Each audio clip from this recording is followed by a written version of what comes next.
My wife pointed out last week that in the 2 years I've had this car, it has never been fully functional. There's always something wrong with it. And then this week, the front suspension collapses because the hydraulic spheres have burst. Albeit they've done 200,000 miles, but it's just another thing which has gone wrong. The suspension right now, it's not bone shaking, but the first 10 minutes when you turn on the car, it's really quite rattling. I mean, you can hear it here. It is not the usual silent. It is very loud and very bouncy.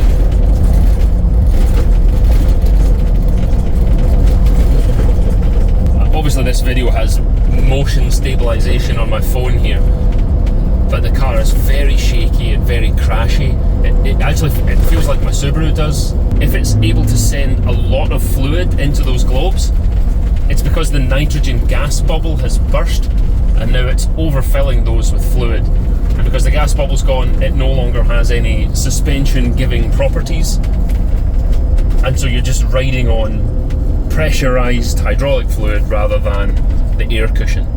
So I've ordered 4 new ones, and I'll have to basically drain the tank, bleed all the fluid off, replace all 4 of these, and hopefully that will fix it. It should fix it because the pump's still working well, the car's still lowering up and down. It's just in the morning it's really sagged down,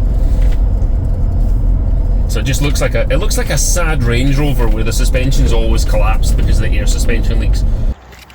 This is what it's like to own and drive a Range Rover, and this is on a slope, so it's exaggerated. In this case, it's my globes that have failed. Symptoms are loud, hard suspension, very bouncy when you first turn it on in the morning, and now as it gets to this advanced stage of deterioration, I now have the suspension sagging on the front end. At the roundabout. So I'm just assuming that it is the front globes that are worse, but I'm going to replace all 4. So watch this space. I'll do a new set of hydraulic globes. I'll let you know how I get on. And look, if you ever have this in your car, if it starts to get harder and harder, you'll know what this is. Because mine didn't start out this way, it just got progressively harder over the course of about 2 months until it started doing this bouncing thing when it first turned on in the morning. Oh man, it is not being very Land Cruiser, it is proper crashy.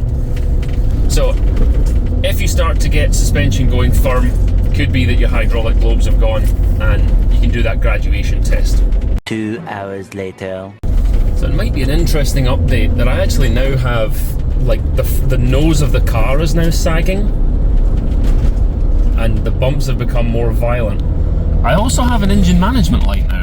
Now I don't have my diagnostic cable, so I'll have to check that when I get this car home, but it may be that the front suspension has now completely collapsed. It certainly looks that way from the pitched forward front and the jacked up rear. But maybe this engine management, oh, that was a hard bump. It's definitely gotten more solid, and the car's in limp mode, so I don't have all of my turbo pressure anymore. So maybe the suspension is continuing to deteriorate, and now let's put the car into limp mode. But anyway, Land Cruisers, they might break, but they never stop. So I've got another 100 miles to do. It's going to be very uncomfortable and very slow, but we continue. Whoa, that's a corner. Oh, that feels so horrible. Right, wish me luck. Well, I've just done 150 miles on basically collapsed suspension. The engine management light came on, which I assume is related, but I'm now here to get these wings painted. But I suppose that's the nice thing about the Land Cruiser, is you can do lots of miles with the engine management light still on, as long as you know what the problem is. Anyway, this will get painted now so it's all one colour. Watch this space, I'll have to do a fix on it, and I'll let you know how I get on. Thanks everyone, bye bye.